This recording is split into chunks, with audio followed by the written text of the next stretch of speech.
Hi, this is Nicole Johnson-Starr with the PTSD Retreat Radio Talk Show. Thank you guys so much for bearing with me as I dealt with my challenges technologically. I do apologize and thank you so much for being understanding. Operator error on my part. So, I have an awesome guest here tonight, and he shocked me tonight. Tonight I thought we were just going to be talking to an all-American, the normal American farmer. But this American farmer and his family are unique. They are not your typical American farmer. He has a farm out in Michigan. It's Michigan, correct, Mark? Yes, that's right. Okay. Called Baker's Green Acres, and I encourage you guys to go to bakersgreenacres.com. You're going to see this incredible picture of a big, gigantic pig. I didn't know they could get that big. But I'm learning because now I have a farm and I'm learning about all this livestock stuff. So this is an interest for me with eating healthy. But on Baker's Green Acres, they raise pigs. And these aren't just any pigs. These are pigs that have long bloodlines. These are a very wonderful way to raise pigs because they're not this hybrid, test everything, chemical everything pigs. These are heritage pigs is what they're called. And if I recall, your pigs come from overseas, correct? Yes, They're lined right. Austria. So this is family, his whole family. He's got his wonderful family. And I just got to hang out with his 14-year-old son on the phone, who, by the way, is an amazing kid. This family's been raising these pigs all together. The whole family does this together. And what's really cool about this family is they're a military family. Mark, you surprised me. This is the Mark Baker, by the way, who we're talking about, Baker's Green Acres. And we're having him on here because he's in a very unique situation. I'm going to have Mark explain that. But first, Mark, tell us about your military background. Okay. Well, thanks, Nicole, for having me on, first of all. Definitely my pleasure. I guess I'll start at the beginning. I went in basic training in 1984. Lackland Air Force Base. Oh. July. Hot. And, yeah, wondered what I got myself into. And I was honorably discharged from the Air Force 20 years later, July of 2004. Now, that's not just discharge. You actually retired. I did. Yeah, and... But I was honorably discharged. Yes, thank you for serving honorably. Now, you've gone through 2 wars yourself, correct? That's right. That's right. Which ones? Gulf War. Okay. Enough said there. Yeah. Wonderful Middle East. Yeah, and then this latest conflict I got out during that. Okay. Now, you're a decorated veteran, correct? I've got a few medals, yeah. Nothing like some box, to hold, some jingles for the kids, right? Yeah. That's where all mine goes. They go into a drawer somewhere, and they sit there. Yeah, I think they're mixed up with a bunch of bolts out in the garage. Good place for them. Thank you so much for serving honorably. What made you go into farming? Before we explain why I brought you onto the show, what took you into farming? That's easy. That's a real easy one to answer. The best men that I served with in the military were farm kids. Mm-hmm. And I have 8 children. And I got married like halfway through my 20 years. So some of my kids are quite small. And when I got out, I had to find something to do that would benefit my children, and farming was definitely it. Definitely. Wow. So that's why I did it. What a great... Now, do you guys have... I noticed on your website that you guys had goats standing on the top of what looked like a roof of something. Do you guys have other animals besides pigs? Oh, yeah. We're a diversified farm. We have beef, pork, chicken, no goats anymore. That's a stage that most farmers go through. They think that they'd like to have them until you have them for a while. And then we grow produce, and then we do some field crops as well. Awesome. So, and one other aspect that's kind of different about us is we have a processing facility right on the farm. So many of our animals are born here, and then they leave here cut, wrapped, and frozen. So they actually have less stress because of that, because they're right there on the home property. Oh yeah. That's that's the truth. There's a lot of talk around about stress-free processing, but anytime that you put an animal in a truck or a trailer, it stresses them out pretty bad. It's not the killing part of it that stresses them; it's the lead up to the kill, where some of our pigs that we process on the farm, they put their head down to get a piece of bread, and they're shot right between the eyes, and the end comes pretty quick for them like that. There's no adrenaline flush into their system, so it's truly a stress-free kill. Now, folks, this is actually really relevant to our conversation tonight because Mark and his family are experiencing something that is distressing, to say the least. And it's a growing epidemic. I'm going to call it that because I'm hearing this from many different avenues. I'm talking to Mark because of an interview with another nutritionist, Pam Colleen. You guys can hear her interview with me. She'll also be speaking with me again, along with Julian Plesman. We'll be talking next week, but she's the one that introduced me to him, and she's talking to me from Canada, folks. It wasn't because she's right here next door. It's, hey, this is something going on, and it's really happening a lot in the United States. You ought to look at it. Mark, we're talking about post-traumatic stress on this radio show, as you already know. And there is a very specific reason I'm having you guys on here, because as a military member, you know about post-traumatic stress coming from, military deployments to a war zone, etc. But you guys aren't dealing with post-traumatic stress from that. You guys are in a very unique situation. Would you be open to sharing that? Sure. As you mentioned before, we raise Mangalitsa pigs. We started doing that about 5 years ago. And it's a system where you try to fill a niche. So we're raising a real high-quality pig, and you have to do it in a certain way. There's a certain discipline to it. And those pigs are used by guys that call themselves charcuterists, and charcuterie is the art of making meat into finished products like bacon and prosciutto and ham and things like that. Our business was going pretty well. We had a pretty good customer base.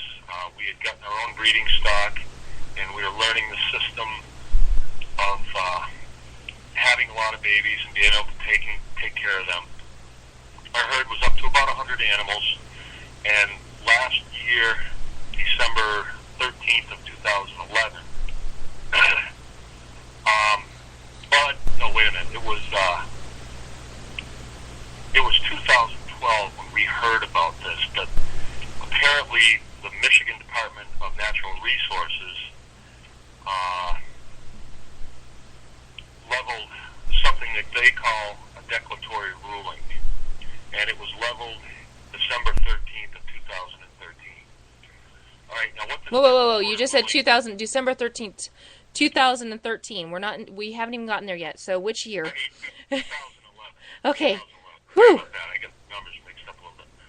All right, the declaratory ruling states that any pig that has one or more of these 9 characteristics is a feral pig, and it had to be disposed of by April of 2012. Okay? Now, the 9 characteristics, and this can be found on Michigan DNR's website if anybody wants to look at it. I will actually go there right now. Michigan Okay, I have it in front of me right now. DNR. There are 9 characteristics, and I can skip the first 2 characteristics because they're not too relevant, but when I get to the third one, it says coat coloration, and it says any pig that is solid black, solid red,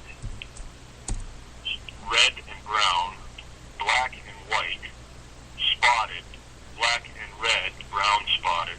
But wait, hold on. These are all normal pig colors. Yeah.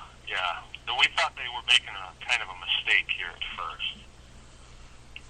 And then the next one is under fur. It says lighter in color. And all pigs have an outer fur and then an under fur. It's not their belly fur, it's just the under layers. Hair. Yeah, that's under it. And it's typically lighter. And the next one is juvenile coat pattern. It's the Spreaker exhibit striped coat pattern. You know, their babies are striped. Many, many pigs are striped when they're born. Mm-hmm. But then the next one is disturbing, I think. It says skeletal appearance. Spreaker skeletal structure is distinct. It doesn't go any further than that. It doesn't tell you how it's distinct. It just says it's distinct.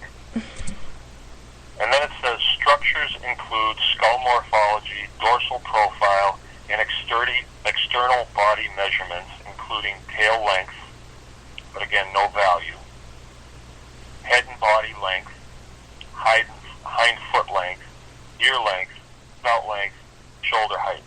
Okay, these are just words. These are not definitions.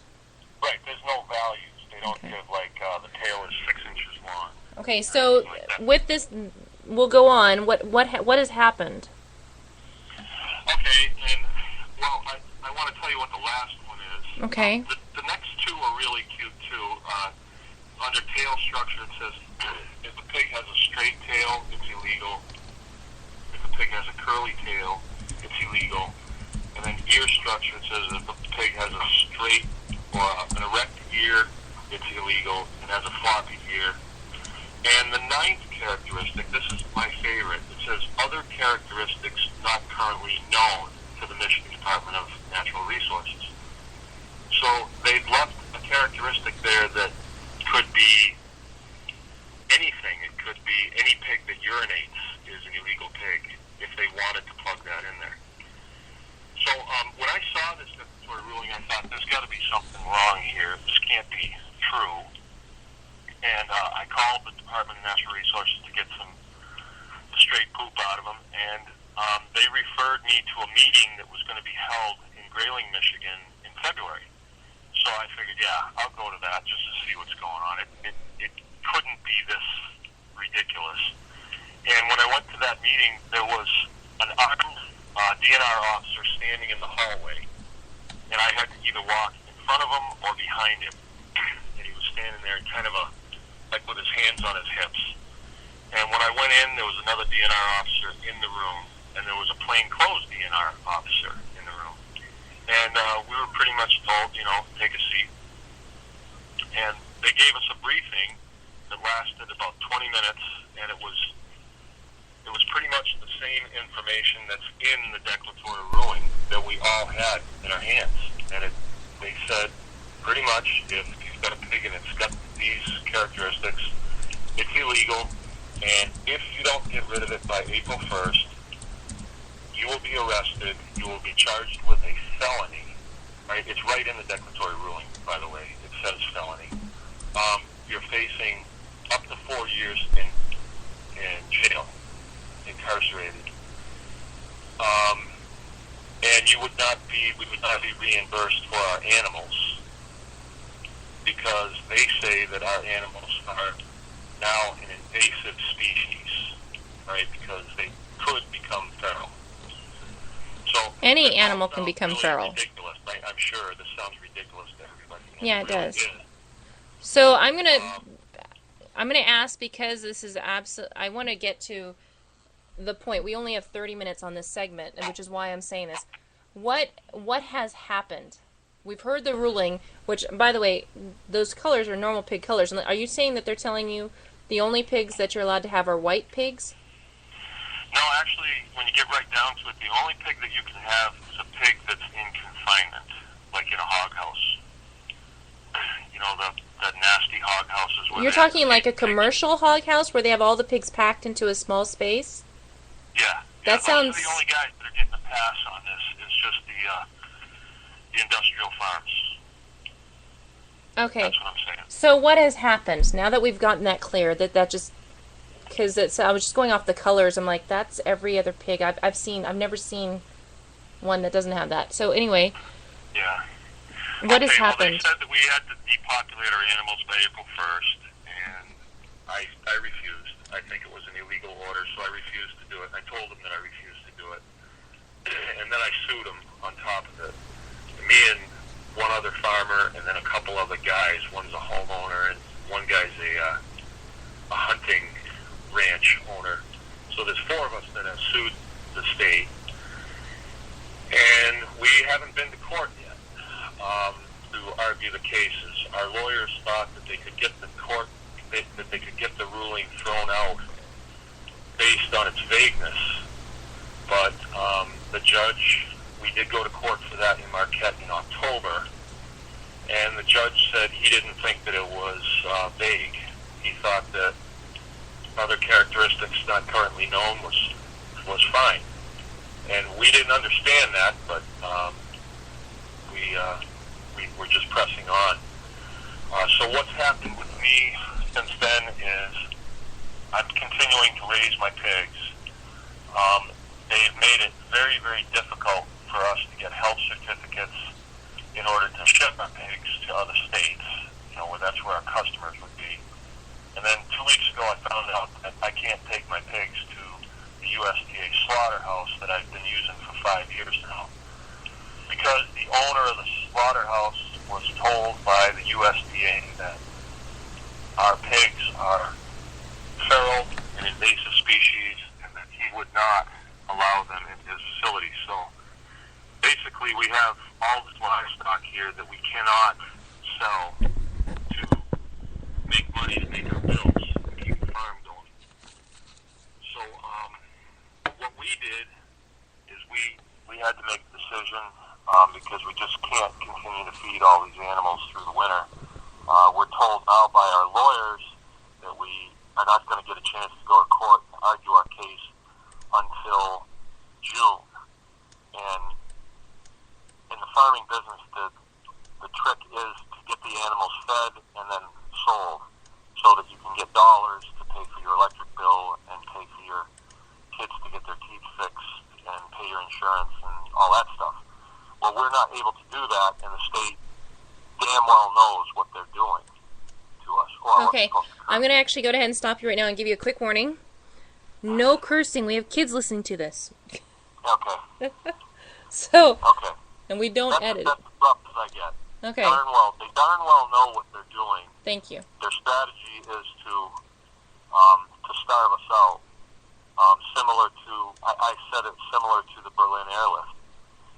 And so we did. We had to kill off all of our, or half of our sows, our F1 sows, last weekend and this weekend, because they were getting ready to have babies in about 45 days, and we just couldn't handle the other, the additional mouths to feed, so we had to slaughter them.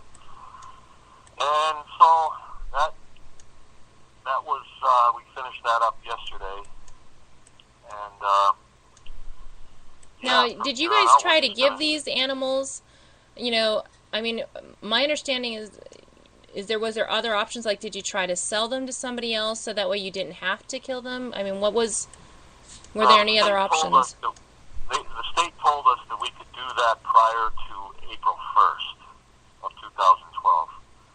And I didn't have any animals to sell at that point. We hadn't had babies, so I didn't have little ones to sell. The pigs that I did have were still juvenile, so I couldn't really sell them. And then my sows. So I wasn't really in a position to sell anything. And they said that we had to either sell them to slaughter or, sell them to a different state. And did you try to sell them to a different state? Well, I mean, that's my breeding stock. If I sell them to a different state, then that's what I do for a living. So, I mean, I would just be I might as well just give the farm away. That's what we do. We raise hogs. So they kind of said, well, we're going to work with you. You got to depopulate your animals, and then you can do something else. And I didn't think they had the right to tell me what breed of animal that I can raise. I still don't. I still think they're totally illegal in what they want us to do. And I'm still refusing to get rid of my herd. I mean, I had to pare down my herd just so I can continue not going to get rid of my breeding stock. Okay. Did you so this has been obviously, so now you guys have a little bit of a background of what's been going on. So you have said did you guys ever have a buyer try and come in to buy any of them? Oh yeah, several of them. I've got a group of chefs in Chicago that wanted animals. They came up in November to look at our stock, and we killed one of the pigs here so they could look at the inside of it. See, some of these chefs, they're not concerned with what's on the outside of the pig. They want to see what's on the inside, the redness of the meat and then the quality of the fat. And they liked the pigs that we had, and they said, we will take the first 35 that you have. And so that was what I was doing 2 weeks ago when I called my processor. I said, I've got 20 pigs that are ready for processing. Can I get an appointment? And that's when he told me, I'm sorry, we just can't take your pigs because the USDA is telling us that they're invasive species and we won't be able to do them for you. So that customer in Chicago, I have to call him and tell him, I'm sorry, I can't deliver. Yesterday, I had a man from Indiana that drove here from Indiana, and what the state is doing is they're using the veterinarians as their police officers. Now, my veterinarian, if I want to ship an animal out of state, you have to get health paperwork. So the vet comes out, he looks at the pig, he puts a tag in its ear, a metal tag, and writes you a health certificate saying, I certify these pigs are okay. And then the pigs go. It's legal. It's a smart thing to do. Well, the vet came here and he said, I got to call so-and-so down in Indiana to see if it's okay. Where normally they'll just sign the papers and let them go. I mean, they're just pigs. But in this case, because they've been called invasive species by the state, the vets want to call and make sure it's going to be okay. And of course, they call down to Indiana, and so-and-so down there says, I have to check with my supervisor, and she's gone for the weekend. So they just kind of jerk you around instead of helping you. And so my customers get here yesterday afternoon, 4 o'clock in the afternoon, and I call a vet and I say, hey, I need my paperwork. And he says, sorry, I'm not going to be able to get it for you till Monday because so-and-so was out of the office. So it's just more of this, tripping us up this way. And that's kind of what they're doing. They're also using the Michigan Department of Ag to put pressure on my customers, the restaurants that I service, and they've almost completely ruined the business with our other meats, our beef and our chicken. Now, your beef and chicken are completely... There's no attack on your beef and chicken, or is that strictly... Are you in violation of anything? There's no restriction on it. We do everything legal. It's just that the state, Michigan Department of Ag, if we go bankrupt and we're out of the picture, they're going to have a much easier time implementing this declaratory ruling. And I'm proud to be an American serviceman, and I'm proud of my brethren. And we are the ones that are willing to stick our necks out for what's right, because we've all done that. And in this case, when the state imposed this on me, there was only one other farmer that was willing to dig his heels in and say, this isn't right, I'm not doing it. And the guy's name is Roger Turn. He's a guy from the UP of Michigan, real tough guy. And what this is about is property rights. I mean, yeah, these are pigs, but they're my property. And I have a right to my property, and the state does not have a right to take my property. The state doesn't have a right to destroy my business. And they've done that. And they did pick the wrong guy. I think they thought I was just a farmer, which farmers are some of the toughest people walking the planet, I'll tell you that. And they're also some of the nicest. Yeah. I'm probably the worst combination that the state has ever dreamed of because I'm an ex-GI and I'm a farmer as well now. And if you remember, during the revolution in this country, the farmers, they put up quite a stink with the Royal Troops. Yeah. You know what? So You know what? Hold on a second here. We're actually going to have to go to a break because we are coming to our cutoff point. Folks, this is just an introduction to meeting Mark Baker with Baker Green Acres. There's a reason why we're going through this history, because you get to see what's going on before we talk about PTS, or post-traumatic stress. I encourage you guys to listen to the next segment. This is Nicole Johnson Star with the PTSD Retreat Radio Talk Show, and we look forward to talking to you soon.